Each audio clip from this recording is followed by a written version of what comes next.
کوئی بن گیا رونق پکھیاں دی، کوئی چھوڑ کے شیش محل چلے، کوئی پلیا ناز تے نخریاں وچ، کوئی گرم ریت تے تھل چلے، کوئی بھول گیا مقصد آونڈا، کوئی کر کے مقصد حل چلیا۔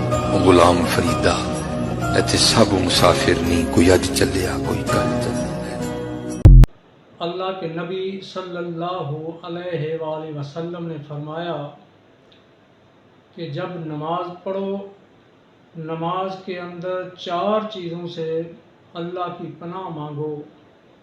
اللہم انی اعوذ بک من عذاب القبر واعوذ بک من عذاب جہنم واعوذ بک من فتنۃ المسیح الدجال واعوذ بک من فتنۃ المحیا والممات۔ عذاب قبر سے اللہ کی پناہ مانگو، جہنم سے اللہ کی پناہ مانگو، فتنہ دجال سے اللہ کی پناہ مانگو، اور زندگی اور موت کے فتنے سے اللہ کی پناہ مانگو۔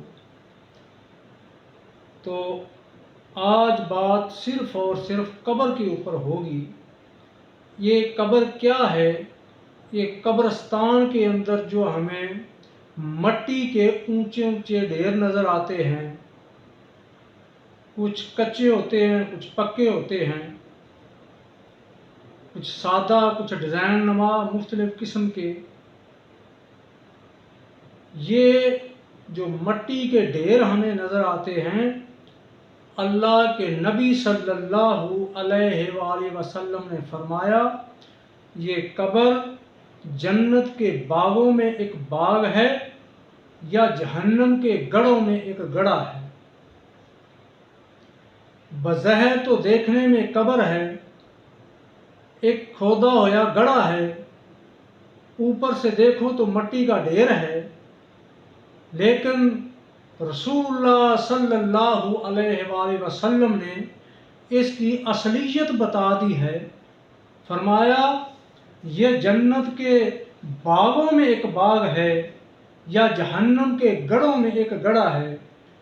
اب یہ مٹی کا ڈھیر یا مٹی کے اندر کھودا ہوا گڑھا، ٹویا، یہ کیسے جنت کے باغوں میں کنورٹ ہوگا یا جہنم کے گڑھوں میں گڑھا بن جائے گا؟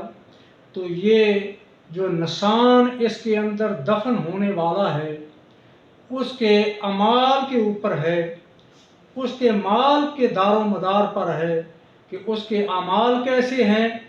اگر تو اس کے اعمال اچھے ہیں، نیک انسان ہے، مومن بندہ ہے، اس نے دنیا میں رہ کر اچھے اعمال کیے ہیں، اچھی محنت کی ہے، اللہ اور اس کے رسول کو راضی کیا ہے، تو حدیث میں آتا ہے کہ جب انسان قبر کے اندر جائے گا تو اس کی قبر کو جنت کا باغ بنا دیا جائے گا۔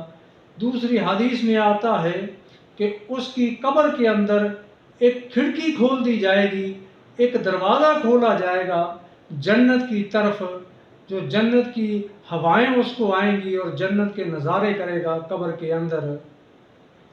دوسرا فرمایا کہ جہنم کے گڑھوں میں ایک گڑھا ہے۔ اب جب برا آدمی، برا انسان، گناہگار، مشرک، منافق، کافر مرتا ہے تو اس کے لیے یہ قبر جہنم کا رول کرتی ہے، جہنم کا رول، اس کے لیے یہ قبر جہنم کا گڑھا بنا دی جاتی ہے، بلکہ جہنم کی طرف سے ایک دروازہ کھول دیا جاتا ہے جس سے اس کو جہنم کی طرف سے آگ کی تپش، دھواں، جہنم کا عذاب، اس کے اندر انسان مبتلا رہتا ہے، اور یہ دار و مدار، یہ سلسلہ قیامت کی صبح تک چلتا رہے گا۔ جب تک قیامت قائم نہیں ہو جاتی اس وقت تک قبر کے اندر یہ معاملات پیش آتے رہیں گے، اور پھر جب کل قیامت کے دن انسان قبروں سے اٹھیں گے تو پھر اللہ ان کا حساب کرے گا۔ حساب و کتاب کے بعد پھر جنتی جنت میں چلے جائیں گے، جہنمی جہنم میں جائیں گے۔ تو میرے بھائی، یہ جو قبر کی گھاٹی ہے یہ بہت ہی مشکل منزل ہے، بہت ہی مشکل ہے۔ اس کو آسان کرنے کی کوشش کریں، اس کو آسان بنانے کی کوشش کریں، قبر کو جنت کا